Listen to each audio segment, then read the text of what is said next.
Hello viewers, இன்னைக்கு நம்ம பார்க்க போறது One Piece episode 397 part 1.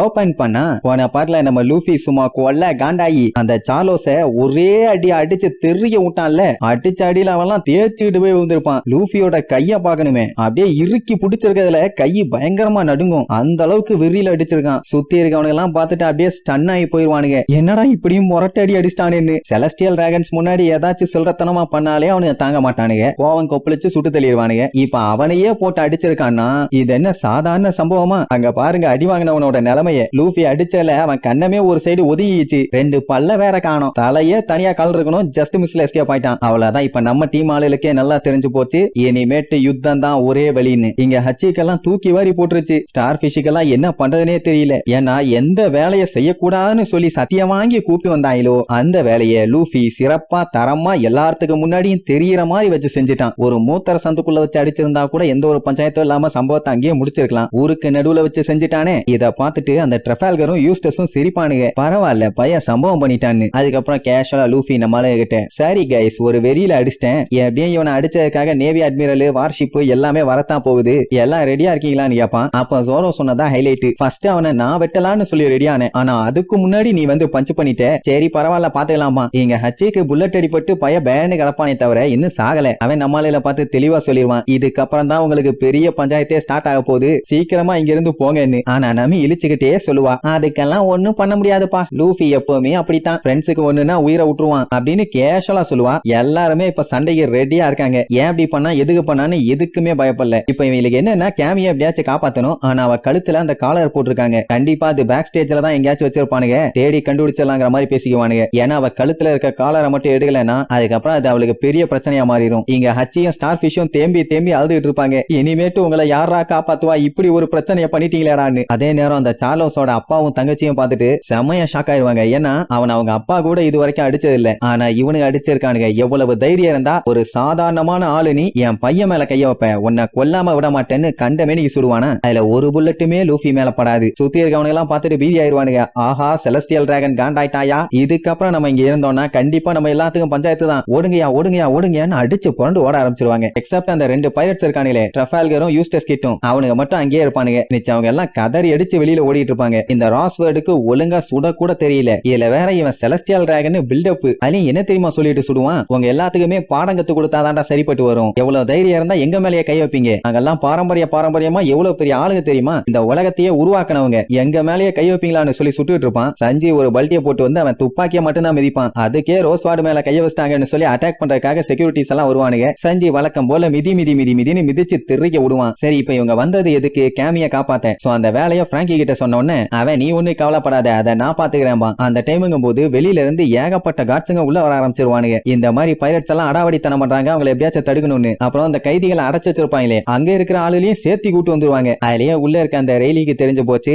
வெளியில ஏதோ பெரிய கலவரம்னு. அப்படியே ஜாலியா அந்த ஜெயிண்ட் கிட்ட பேசிக்கிட்டே சரக்கு அடிச்சிட்டு இருப்பான். திடீர்னு பார்த்தா சரக்கு தீந்து போயிடும். அப்ப என்ன பண்ணுவானுங்க, ஜெயில மாட்டி இருக்கும், தூக்கி போட்டுட்டு அவன் பாட்டுக்கு தானே உட்காரணும். ஆனா அவன் அதை பண்ண மாட்டான். சரி தீந்துருச்சு கிளம்புவான்னு ஏதோ சுற்றுலாவுக்கு வந்துட்டு போறவன் மாதிரியே பேசிட்டு இருப்பான். அங்க சண்டை போறவங்க எல்லாம் கொஞ்சம் ஓவரா வாய் பேசுவானுங்க. இந்த லூசு மீனை லூசு பயலுக தான் காப்பாத்துவானுங்க அப்படி இப்படின்னு. லூஃபி ஜோரோ சஞ்சினி எல்லாம் போட்டு பொல காட்டுவானுங்க. அதுலயும் நம்ம ஜோரோவெல்லாம் மொத்த பேரும் சேர்ந்து ரவுண்ட் கட்டுவானுங்க. அவன் அப்படியே ஒரு சுத்துவான். எல்லாம் காத்துல பிளைங்ல போவானுங்க. இங்க இந்த பிராங்கி பைய எப்படியாச்சும் போய் கேமிய காப்பாத்தலான்னு ட்ரை பண்ணுவான். ஆனா அவனை ஏகப்பட்ட பேர் வந்து அட்டாக் பண்ணிட்டு இருந்தவன அவங்கள சமாளிக்கிறதே பெரிய வேலையா இருக்கும். இப்படி சண்டை நடந்துட்டு இருக்கதெல்லாம் பார்த்த ரோஸ்வர்டுக்கு செம்ம காண்டாவும். அந்நேரம்னு பார்த்து நம்ம நமிய ஒரு 4 பேர் விரட்டுவானுங்க. அடே எவனாச்சும் காப்பாத்துங்கடான்னு கத்திட்டே உடனே கால் தடிக்கி விட்டு அடிச்சு புரண்டு போய் அங்க இருக்க சீட்டுக்கு நடுவுல விழுவாளா. ஆமா என்னாச்சு அவளுக்குன்னு அப்படியே எட்டி பாப்பானுங்க. முடியாம முக்கிட்டு இருந்தவ, என்னடா கண்ணுகளா தண்டர் கிளவுல மாட்டி சாவ வந்துட்டீங்களான்னு சொல்லி தண்டர் போல்ட் டெம்போன்னு சொல்லி இடிய டைரக்டா அவனுக்கு மேல இறக்குவா. அவளதான் அங்கேயே பொசுங்கிடுவானுங்க. இப்படி அடுத்தடுத்து அவங்க ஆளுங்க அடி வாங்கிட்டு இருக்கத பார்த்த உடனே ரோஸ்வார்டால தாங்க முடியல.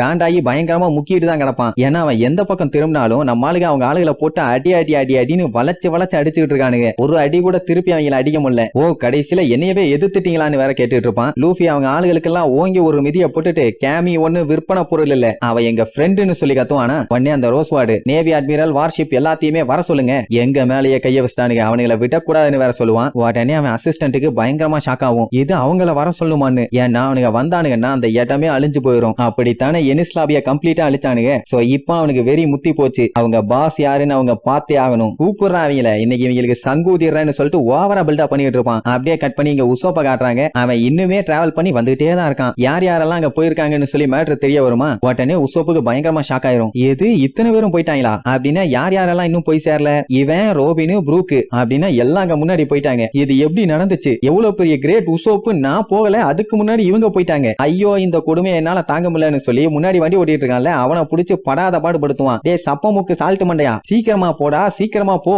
அவங்க தனியா போனாங்கன்னா அவங்களுக்கு தான் ஆபத்து, நான் அந்த இடத்துக்கு கண்டிப்பா போய் ஆகணும்னு சொல்லி அந்த வண்டியோட ஆக்சிலேட்டரை போட்டு முறுக்குன்னு முறுக்கி விட்டுருவான். அதனால என்ன ஆகும், அவன் சல்லுன்னு போயிருவான், இவன் வண்டியில இருந்து கீழே வந்துருவான். அப்பவுமே அவனுக்கு விழுந்தவன தெரியல, ஆஹா என்ன அருமையான ஸ்கை, என்ன ஸ்கைய திடீர்னு இப்படி அந்தரத்துல இருந்து பாக்குற மாதிரி இருக்குன்னு அப்படியே பாப்பான். அதுக்கப்புறம் தான் தெரியுது கீழே வந்துட்டு இருக்கான்னு. ஐயோ நான் இவ்வளவு ஹைட்ல இருந்து விழுந்து சாக போறேன், நான் செத்ததுக்கு அப்புறம் என் பாடியா கலெக்ட் பண்ணிக்கங்கடான்னு கத்திட்டே விழுவான். நல்ல வேலை அதுக்குள்ள ரோபின் கையை போட்டு அவனை காப்பாத்திடுவான். வண்டியை ஓட்டுறவன், டேய் அதான் போயிட்டு இருக்கல, ஏன்டா அவசரப்பட்டு குதிச்சாமா, டே மூலகட்ட மூதேவி வெட்டியா பேசிட்டு இருக்காம போய் தொலைடாமா. அங்க மேல இருந்து ரோபின் பார்த்துட்டு, நீங்க ரொம்ப வேகமா போறீங்க, எங்களுக்கு இந்த வேகம் பார்த்தாது, நாங்க போயிட்டு வரோம் பை பைன்னு சொல்லிட்டு சல்லுன்னு போவா. அடுத்து ப்ரூக்கோட வண்டி சல்லுன்னு போகும். சோ இப்போ உசோப்பு தான் கடைசி. அட பாவிகளா, ஃபர்ஸ்டா போக நினைச்ச நீ கடைசியில தள்ளி விட்டீங்களா, வீணா போனவங்களான்னு புலம்பிட்டே வருவான். அப்படியே கட் பண்ணி அந்த ஆக்ஷன் நடக்கிற இடத்த காட்டுறாங்க. எல்லாம் பதறி அடிச்சு வெளியே ஓடி வருவாங்கல்ல, அவங்க சொல்லிட்டே தான் வருவாங்க, இந்த மாதிரி உள்ளுக்குள்ள செலஸ்டியல் டிராகன்ஸ் எல்லாம் மாட்டிட்டாங்க, பைரட்ஸ் எல்லாம் பெரிய பிரச்சனை பண்ணிட்டு இருக்காங்க, இன்னும் கொஞ்ச நேரத்துல நேவி ஹெட் குவார்டர்ஸ்ல இருந்து வார்ஷிப் எல்லாம் வரப்போகுது, நம்ம உயிரை காப்பாத்தணும்னா இந்த இடத்த விட்டு ஓடி ஆகணும், ஓடுங்கடான்னு பிச்சுக்கிட்டு ஓடுவாங்க. ஆனா அங்கதான் ட்விஸ்ட்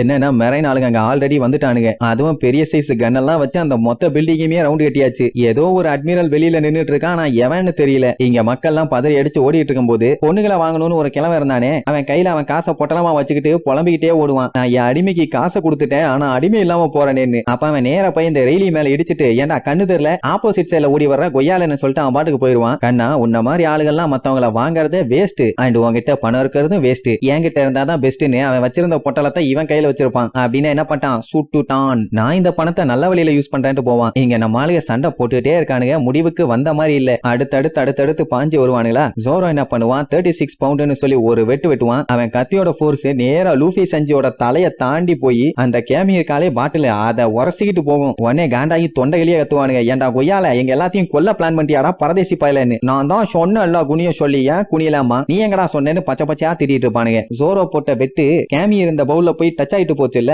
அது என்னவோ அந்த பாதி பவுலே அப்படியே ஸ்லைஸ் ஆகி போத்துன்னு கீழே விழுந்து உடஞ்சிரும். சோ இவ்வளவு நேரம் அடப்பட்டு இருந்தவ இப்ப ஃப்ரீ ஆயிட்டா. அண்ட் இவ பேசுறதையும் எல்லாரும் கேட்க முடியும், அவங்க பேசுறதையும் இவளால கேட்க முடியும். அச்சின் ஃபர்ஸ்ட் கேட்டது, உனக்கு எந்த பஞ்சாயத்தும் இல்லையே, உன்னை எதுவும் பண்ணலையேங்கிற மாதிரி கேட்பான். பாவம் அவனே குண்டடிப்பட்டு போய் கிடக்குறான். ஆனா அவன் அவளை பத்தி கவலைப்படுவான். அவளுக்கு அது கவலையா இருக்குமா, நீ ஒன்னும் பயப்படாத, நான் ஒரு டக்கையோக்கி செல்ல, என்ன அவ்வளவு சீக்கிரத்துல எல்லாம் சாச்சிட முடியாது, நீ கொஞ்சம் பொறுமையா அங்க வெயிட் பண்ணு, உன்னை சீக்கிரமாவே வந்து காப்பாத்திடுறோம்பா. உடனே அவளுக்கு செம ஹாப்பி. லூஃபிய பத்தி நிறைய ரூமர்ஸ் எல்லாம் இந்த கிட்ஸ் பைரட்ஸ்ங்க கேட்டிருப்பானுங்க, அதெல்லாம் முதல்ல ரூமர்னு நினைச்சானுங்க. ஆனா இப்ப லூஃபி பண்ண அட்டூழியத்தை பார்த்ததுக்கு அப்புறம் தான் தெரியுது அது எல்லாமே உண்மைன்னு. 300 மில்லியன் பவுண்டிக்கு அவன் ஒர்த்துதாங்கிற மாதிரி இழிச்சுக்கிட்டே அந்த ட்ரஃபால்கர் சொல்லுவான். அப்ப லூஃபி அப்படியே திரும்பி கெத்தா ஒரு லுக்கூறதோட இந்த எபிசோடுக்கு எண்டு கார்டு போட்டு முடிக்கிறாங்க.